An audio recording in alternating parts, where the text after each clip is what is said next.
Good morning everyone. My name is Ankit Sinha from Department of Civil Engineering and welcome back to the course on Engineering Hydrology. Currently we are going through our third module, which is mean precipitation calculation and the frequency analysis of the rainfall data. In the previous classes we have discussed about three methods for calculation of the mean of rainfall, which were arithmetical mean, Bayesian polygon method and isohyton method. In this particular class we are going to discuss about a particular question regarding Bayesian polygon method, which has already been asked in Engineering Services 2013 as a subjective question. All, सो so के particular class में हम एक previous year का question engineering services 2013 का solve करेंगे और हम लोग देखेंगे कैसे Bayesian पॉलीगॉन के एप्लीकेशन हम लोग अंडरस्टैंड कर सकते हैं और कैसे हम लोग आगे प्रोसीड कर सकते हैं. ठीक है, तो यहाँ पे केयरफुली हर क्वेश्चन को हम लोग एनालाइज करेंगे और हर क्वेश्चन को उसके गिवन रिक्वायरमेंट के हिसाब से हम लोग ट्रीट करेंगे. तो यहाँ पे आपको काफ़ी ध्यान से हर क्वेश्चन को अप्रोच करना पड़ेगा. तो वहीं हम लोग एक एक करके यहाँ पे अब आपसे देखते हैं. ठीक है, तो यहाँ पे सबसे पहले क्वेश्चन पढ़ते हैं. क्या लिखा है? क्वेश्चन लिखा है 5 rain gauge station namely A, B, C, D and E. यहाँ पे आपको बताया जा रहा है 5 रेन गेज स्टेशन है. कौन कौन से हैं? A rain gauge, B, C, D and E. Diagram से आपको आइडिया पता चल रहा है ये सर्कल के सर्कमफ्रेंस और सेंटर पे पड़े हुए हैं. Are located on a circular shape basin of a diameter 20 kilometre as shown in the given figure. इसका मतलब ये जो आपके पास डायग्राम दिया गया है ये ज़रूरी नहीं है कि आपका एक्चुअल सिस्टम हो. यहाँ पे आपको चूँकि अर्थमेटिकल कैलकुलेशन आसान करने के लिए यहाँ पे एक सर्कुलर शेप बेसिन पे चीज़ों को हम लोग लेके काम आगे बढ़ेंगे. Compute the mean area rainfall over the basin with the help of Bayesian polygon method. यहाँ पे आपको डायरेक्टली बता दिया गया है कि आपको Bayesian पॉलीगॉन मेथड ही यूज़ करना है और आपके पास हर रेनफॉल के स्टेशन का रेनफॉल का डेटा दिया गया है. रेनफॉल A पे आपका 100 है, यहाँ पे 100 सेंटीमीटर है, B पे 90 सेंटीमीटर, C पे 110, D पे आपका रेनफॉल 120 है और E पे 80 सेंटीमीटर है. ठीक है, तो अगेन हमारे पास जो 5 स्टेप हमने देखे थे, कैसे कैसे एरिया को बाइफरकेट करना है, क्या क्या स्टेप्स दिए हैं, उन सारी चीज़ों को हम लोग एक एक करके देखेंगे और आगे प्रोसीड करने का स्टार्ट करते हैं. ठीक है, तो सबसे पहला काम क्या होगा? एरिया को एक रिप्रेजेंटेटिव एरिया में कन्वर्ट करते हैं, उसके बाद हम लोग आगे बढ़ेंगे. ठीक है, ताकि हमारे पास चीज़ों को समझने में आसानी हो. तो ये आपका एक सर्कल है जिसका रेडियस आपको बताया गया है 20 किलोमीटर है. ठीक है, तो सर्कल में आपके पास 4 रेन गेज स्टेशन है जो कि आप यहाँ पे हर इंटरसेक्शन पॉइंट पे दिखा सकते हैं. जो कि एक हो गया आपका यहाँ पे और यहाँ पे. सबसे पहला स्टेप क्या है? आपको सबसे पहले स्टेप में सारे रेन गेज स्टेशन को आपस में ज्वाइन करना है, चारों को आपस में. ठीक है, तो again let's say A, B, C, D and E तो आपस में सबको हम लोग ज्वाइन कर रहे हैं. यहाँ पे देखे जा रहे हैं आपके पास किस टाइप का शेप इवॉल्व हो रहा है.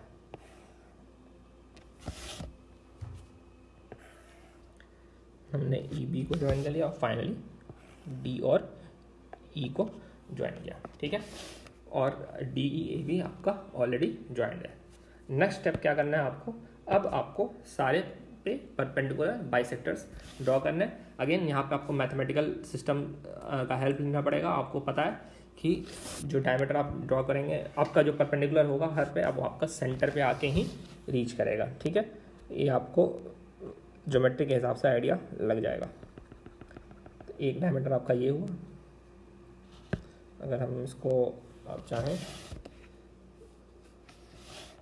जैसे इसको अभी ऐसे ही ड्रॉ करते हैं डॉटेड लाइन. ठीक है, फिर DE के बीच में जो आप परपेंडिकुलर बाइसेक्टर बनाएंगे वो आपका ऐसा जाएगा. अगेन वो A पे मीट करेगा. BC पे जो परपेंडिकुलर बाइसेक्टर होगा वो अगेन A पे मीट करते हुए आएगा.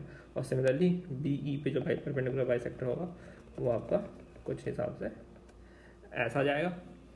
उसके बाद आपको AC जो लाइन ज्वाइन कर रहा है उसके ऊपर भी परपेंडिकुलर बाइसेक्टर बनाना पड़ेगा. तो आपका लाइन कुछ ऐसा जाएगा. सिमिलरली AB पे जो परपेंडिकुलर बाइसेक्टर होगा वो कुछ ऐसा होगा. आपका लाइन DA पे जो परपेंडिकुलर बाइसेक्टर बनेगा वो ऐसा जाएगा. और आपका लाइन AE के बीच जो परपेंडिकुलर बाइसेक्टर होगा वो कुछ ऐसा जाएगा, ठीक है। तो इससे अब आपको रफली टोटल एरिया जो डिवाइड हुए हैं वो वहाँ पे आपको अब आइडिया लग जाएगा कौन कौन से एरिया डिवाइड हुए हैं। अगर आपको एरिया का क्लैरिटी हो तो उसके लिए हम यहाँ पे अब आपको बता सकते हैं कौन कौन से एरिया कहाँ कहाँ डिवाइड हुए हैं, ठीक है। तो सी स्टेशन को इन्फ्लुएंस करने वाला एरिया जो होगा वो आपका कुछ ऐसा होगा। सिमिलरली स्टेशन बी को इन्फ्लुएंस करने वाला जो एरिया होगा वो अगेन बाहर जा रहा है, कैसा बनेगा। स्टेशन ई को इन्फ्लुएंस करने वाला जो एरिया होगा वो कुछ ऐसा होगा।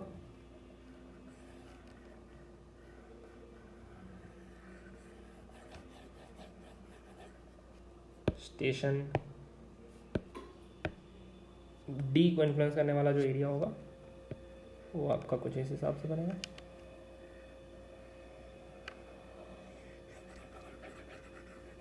और फाइनली जो बचा हुआ स्टेशन आपका स्टेशन ए हुआ, वो जो एरिया को इन्फ्लुएंस करेगा वो आपका ये हुआ।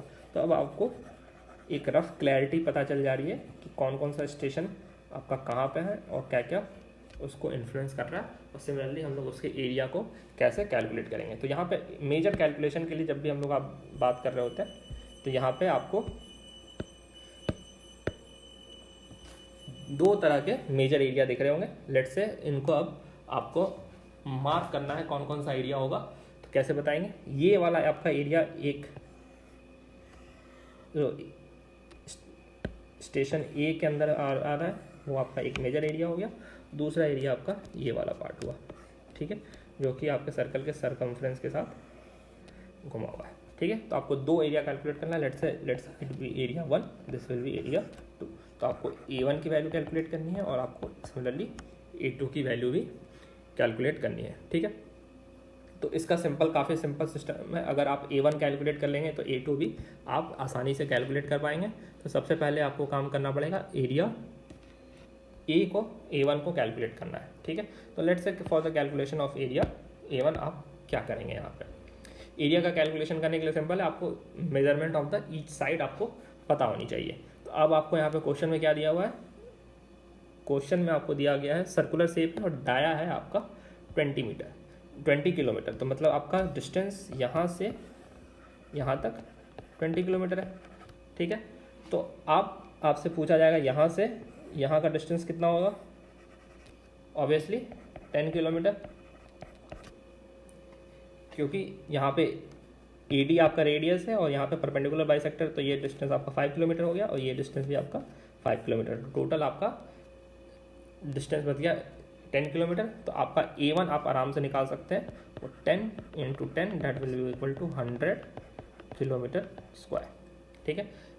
A2 को फाइंड करना है, बहुत आसान है। A2 को फाइंड करने के लिए आप क्या करेंगे, area of circle minus this particular area that will B 100 kilometre square divided by, चूँकि आपको पता है A2 जैसा एरिया आपके पास टोटल 4 अवेलेबल है, 1 2 3 4, चारों बराबर है यहाँ पे सिमेट्री के कारण।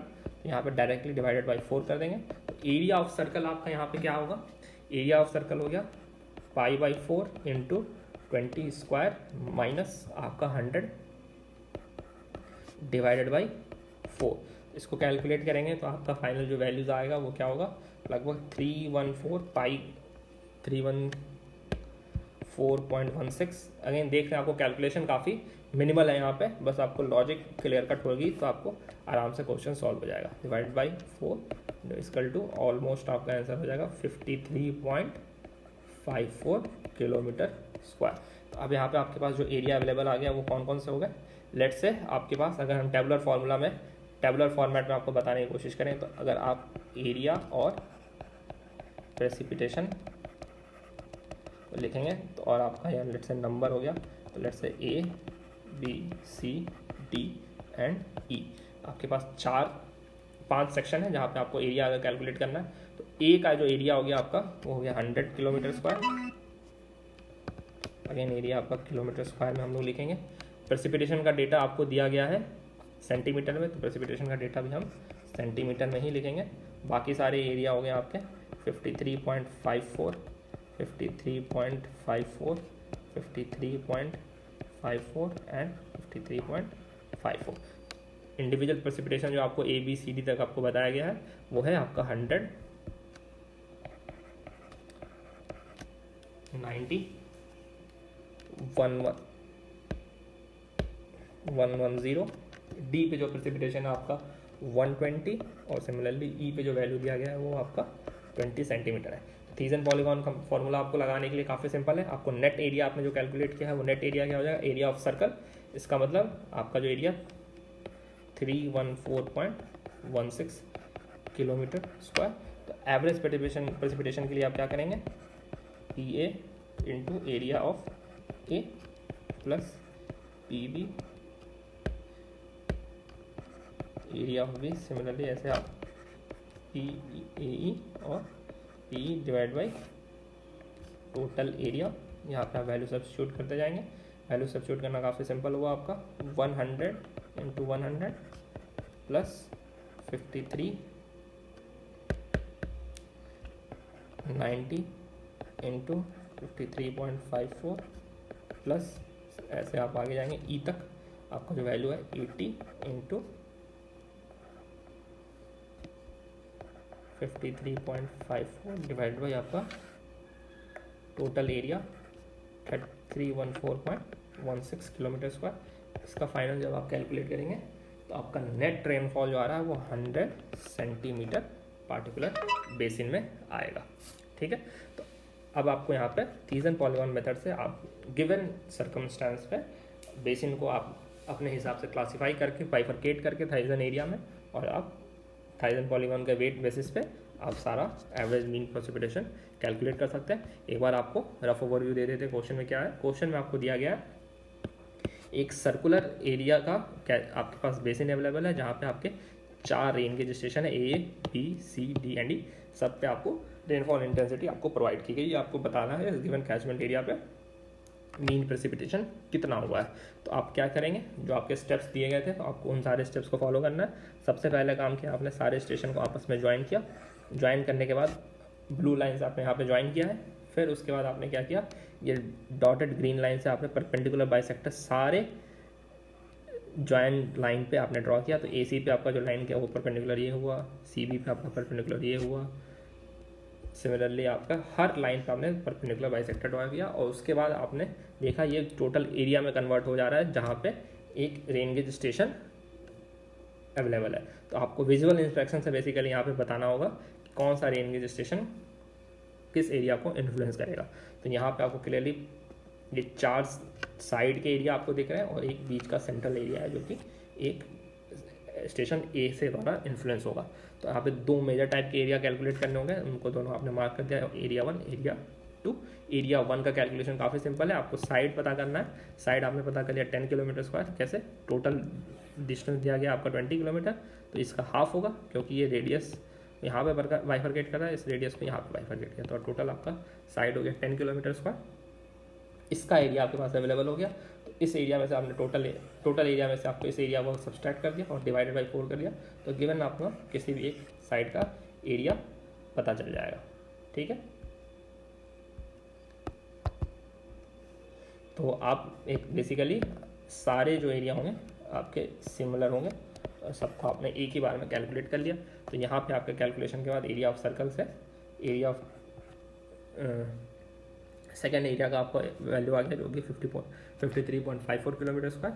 सारे डेटा को आपने एक टेबुलर फॉर्मेट में रिप्रेजेंट किया, जहाँ पे सारे स्टेशन के करस्पॉन्डिंग एरिया और करस्पॉन्डिंग प्रेसिपिटेशन अवेलेबल है, और थीसन पॉलीगॉन के फॉर्मूला में आपने सब्स्टिट्यूट किया, और फाइनल कैलकुलेशन के बाद आपके पास आंसर आ गया कि इस पार्टिकुलर सिनेरियो में आपका मीन रेनफॉल कितना होगा।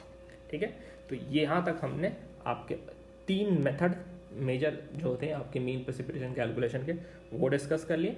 और फर्दर क्लासेस में अब हम लोग जो डिस्कस करेंगे वो आपका फ्रीक्वेंसी एनालिसिस होगा, जहाँ पे हम लोग frequency of the point rainfall and क्या प्रोबेबिलिटी ऑफ द रेनफॉल होगा, इस चीज़ों पे ज़्यादा स्टडी और न्यूमेरिकल के हिसाब से अप्रोच करेंगे। थीजन पॉलीगॉन में अलग अलग सिनेरियो के आपके क्वेश्चंस हो सकते हैं, हर शेप के हिसाब से आपको अलग अप्रोच करना पड़ेगा और उसी के हिसाब से ज्योमेट्री का हेल्प लेते हुए आप कैलकुलेट करेंगे कैसे आगे प्रोसीड करना है। ठीक है, thank you and all the best.